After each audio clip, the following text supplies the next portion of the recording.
é o dia do professor, e uma das demandas dos professores do Brasil era justamente criar o piso nacional do magistério, e que foi criado na minha gestão. Então, eu tenho uma relação boa com o PSDB histórica. E eu acho que o que está em jogo hoje é muito grave. Então, nós não podemos, nesse momento, dispensar apoio nenhum, porque é muito sério o que está acontecendo no Brasil. Eu estou realmente muito preocupado com essa onda de violência que tomou conta do país. É uma coisa grave o que está acontecendo, as manifestações de intolerância. Tem gente apanhando na rua. Mas o candidato foi esfaqueado, o senhor esquece isso também? Querido, esfaqueado por um cara que está preso, né? Agora, outra coisa é quando o próprio candidato, ele próprio emite sinais de violência. Você nunca viu na minha boca, o João Paulo, você nunca... Paulo, por favor, não vamos errar nome. Desculpa, Zé Paulo, você não... Desculpa, companheiro. Zé Paulo, você nunca ouviu da minha boca uma afirmação de promoção da violência no país. Eu nunca falei... Pera, querido, eu tô falando de mim. O senhor está falando do candidato a presidente, Zé Paulo. Você não está falando com... Você está falando com o candidato a presidente da República. Você nunca ouviu da minha boca uma expressão do tipo: é hora de metralhar os bolsonaristas, como ele falou no Acre. Você nunca ouviu da minha boca que meu filho não vai casar, como ele fala. Bolsonaro falou: meu filho não casaria com uma negra porque ele foi bem educado.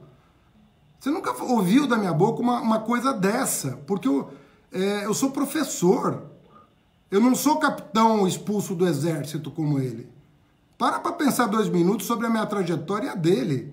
Olha, sobre isso, ele esteve aqui conosco e esclareceu. Ele é capitão da reserva.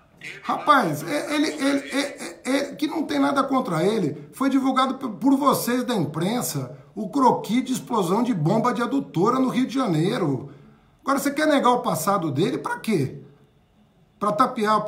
Não podemos tapear a população com informação falsa sobre ele. Vamos falar a verdade sobre ele? Ele é um cara que ameaçou a adutora explodir a adutora para reivindicar soldo maior.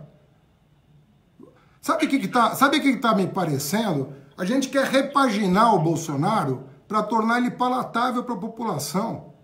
Mas faz 28 anos que ele é deputado, nunca fez nada por esse país. Tenha santa paciência, nunca aprovou um projeto importante, só vota contra a população, só promove a violência. Eu vou conversar com todas as forças democráticas para impedir isso. Vou conversar com todo mundo que lutou por democracia. Sobre essa conversa, Fernando Haddad, na entrevista das segundas-feiras com grandes personalidades que a Folha publica, eu quero me referir a que é concedida hoje por Marcos Nobre, que é filósofo, professor de filosofia da Unicamp, que fala que Haddad tem que ser o candidato de uma frente democrática, não do PT. Bom, essa tentativa foi feita com o Ciro Gomes, foi feita com o Fernando Haddad, como o senhor está contando aí, sempre amigo dele, mas até agora redundou em pura perda. Então a pergunta é esta: haveria tempo, caso o senhor gostasse, aprovasse a ideia do Marcos Nobre, haveria tempo, a poucos dias do segundo turno, de fazer essa promoção, essa tarefa difícil de congregar tanta gente numa frente ampla? Olha, se depender de gesto meu, haverá tempo. E 15 dias numa eleição tão conturbada quanto essa é tempo suficiente. Agora, eu quero lembrar que tanto o Fernando Henrique quanto o Ciro Gomes deixaram claríssimo que Bolsonaro não. Eles têm história. Ciro Gomes tem história. Fernando Henrique tem história. Essas pessoas têm responsabilidade com o Brasil. E disseram claramente: olha, uma coisa é a gente apoiar o Haddad e tal, mas Bolsonaro não. Ontem o Ciro postou no Instagram dele, para quem estiver ouvindo e quiser consultar, uma opinião dele sobre o Bolsonaro, deixando claro o que ele pensa. Ciro é uma pessoa responsável, preparada, tem história, tem anos de vida pública, assim como Fernando Henrique, que sabe o que é ditadura, o que é tortura, o que é arbítrio. Viveram esse período e sabem muito bem as consequências que vai ter para o Brasil uma eleição como essa. Vê que o governo alemão já disse que não faz acordo comercial com o Brasil se o Bolsonaro for eleito. em função das declarações que ele dá sobre meio ambiente, sobre direitos humanos, sobre tudo. É muito importante o que está acontecendo no Brasil, as pessoas têm a chance de tomar consciência e evitar o pior. Candidato Fernando Haddad, ao Pedro Campos, eu gostaria só de voltar na colocação que foi feita pelo Zé Paulo aqui na nossa entrevista, para deixar claro, porque nós cobramos aqui na entrevista com o candidato Jair Bolsonaro declarações que foram dadas por pessoas da equipe econômica, da equipe dele, do vice, e acho que é importante para o eleitor conhecer o que o senhor pensa a respeito dessas declarações do ex-candidato Guilherme Boulos, que apoia agora a sua campanha de que iria invadir a casa do Bolsonaro. Como é que o senhor vai tratar esse assunto de invasão caso venha a ser presidente da República? Olha, como eu tratei como prefeito. Eu acho que uma coisa é o movimento social, por exemplo, ocupar prédios do INSS que estão fechados para protestar contra a falta de iniciativa do poder público. Você sabe que eu fui o prefeito que mais licenciou habitação de interesse social na cidade de São Paulo e fiz uma aliança com o movimento popular que protestava contra a falta de iniciativa. Isso é importante, protestar contra a falta de iniciativa do poder público. Então eu jamais vou, como o Bolsonaro falou, que vai acabar com o ativismo no país, que vai reprimir os movimentos populares. Isso não existe numa democracia. Você acha que você vai protestar na França, nos Estados Unidos, na Inglaterra, você vai ser reprimido porque você está protestando? Isso é democracia. Agora, outra coisa é lei. A lei tem que ser cumprida em qualquer hipótese. Agora, faz parte da democracia que grupos denunciem a falta de iniciativa do poder público. Isso faz parte da democracia. Vamos... Pera...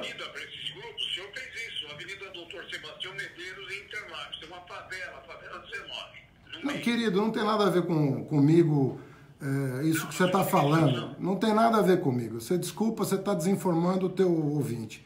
Não tem nada a ver com isso. O que eu fiz foi licenciar 110 mil unidades habitacionais em São Paulo. Se você perguntar para qualquer empresário sério da construção civil, sobretudo que produz moradia popular, você vai ver que eu fui o recordista de licenciamento do Minha Casa Minha Vida em São Paulo.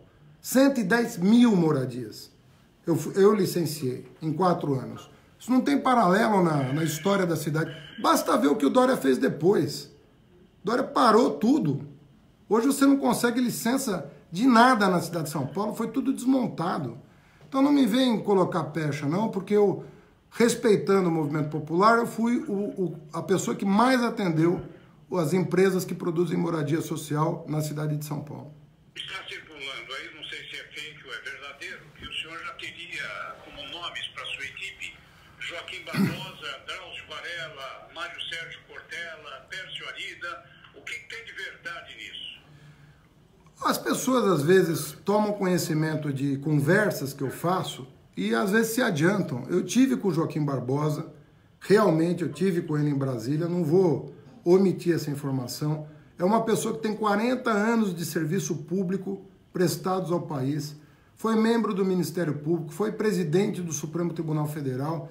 Tenho o maior orgulho de contar com o respeito dele, que me recebeu na sua casa. Não vejo problema nenhum em conversar com ele sobre medidas que o meu governo tem que tomar para aperfeiçoar o combate à corrupção, à transparência, o reforço às instituições.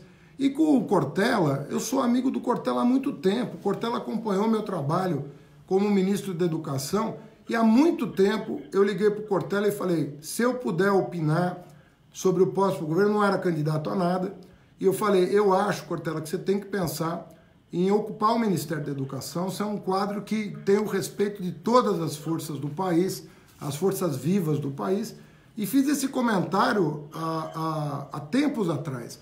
E recentemente trocamos um telefonema, porque ele é meu amigo, não escondo que o Cortella é meu amigo, o Joaquim Barbosa é uma pessoa que eu respeito, que me recebeu na sua casa, e eu converso com todo mundo. Eu vou montar a equipe dos melhores brasileiros para superar a crise que nós estamos vivendo.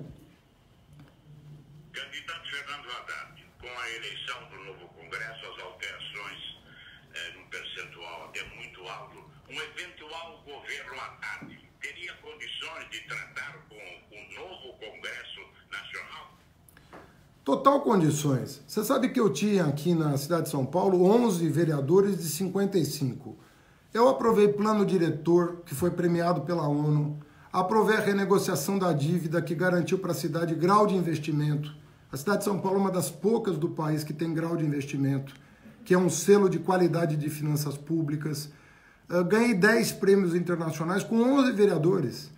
Agora, lá no Congresso Nacional, quando eu era ministro, nunca um líder de partido indicou votação contrária a um projeto que eu apresentei. Nunca. Nem do PSDB, nem do DEM. Você não vai achar um voto de liderança contrário às propostas do MEC no meu período de gestão. Eu disse a você e repito, eu tinha como interlocutor o ministro da Educação do Fernando Henrique Cardoso. Por quê?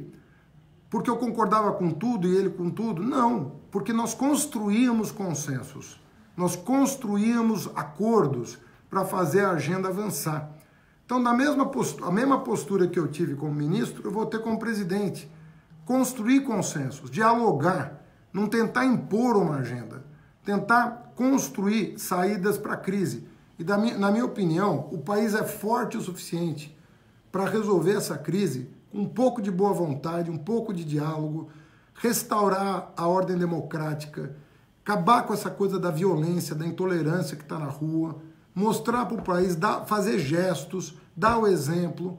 É assim que nós vamos construir. Bernardo, queria fazer uma última pergunta da minha parte ao Rafael, de novo, sobre economia.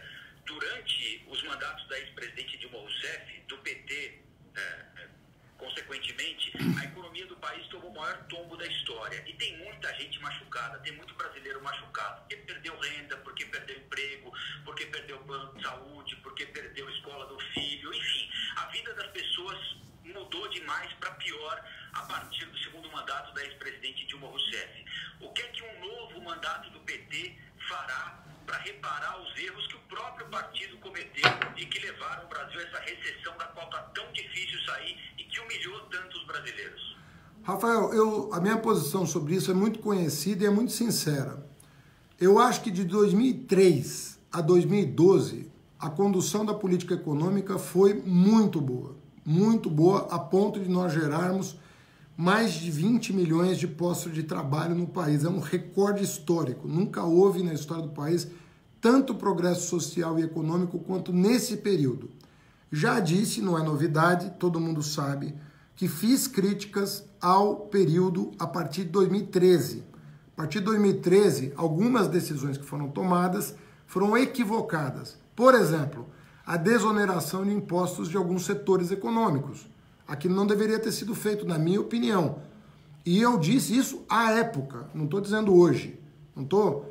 Já apontava essa falha na condução da política econômica em 2013 e 2014.